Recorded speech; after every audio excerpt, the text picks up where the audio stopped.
প্রতিজ্ঞা ধারাবাহিকের সাম্প্রতিক পর্বে দেখা যায় ছুটির অদম্য সাহস এবং তার বাবার প্রতি ভালোবাসা।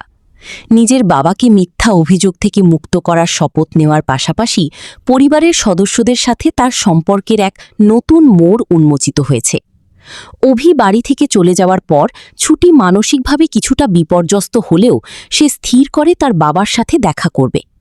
অভির মায়ের অনুমতি নিয়ে সে থানায় যায় এবং তার বাবা দেবব্রতর সাথে এক আবেগঘন মুহূর্তে মিলিত হয়।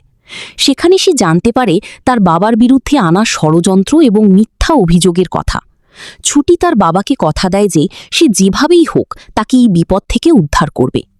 দেবব্রতর বিরুদ্ধে মিথ্যা অভিযোগ ও কারাবাস, প্রকৃত অপরাধীদের শাস্তি দিয়ে বাবাকে মুক্ত করা।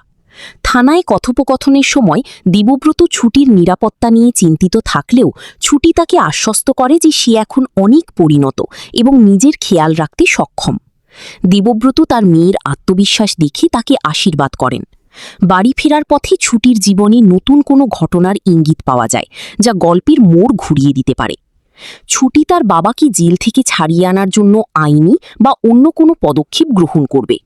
যারা দেবব্রতর বিরুদ্ধে মিথ্যা অভিযোগ দিয়েছে তাদের পরিচয় খুঁজে বের করে জনসমক্ষে আনতে হবে।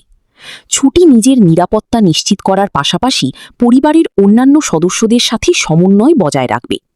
ছুটির এই লড়াই কেবল তার বাবার মুক্তির জন্য নয়, বরং সত্যের জয় এবং ষড়যন্ত্রকারীদের মুখোশ খুলে দেওয়ার এক সাহসী পদক্ষেপ। পরিবারের বড়দের আশীর্বাদ এবং নিজের দৃঢ় সংকল্প তাকে এই কঠিন পথে এগিয়ে যেতে সাহায্য করবে।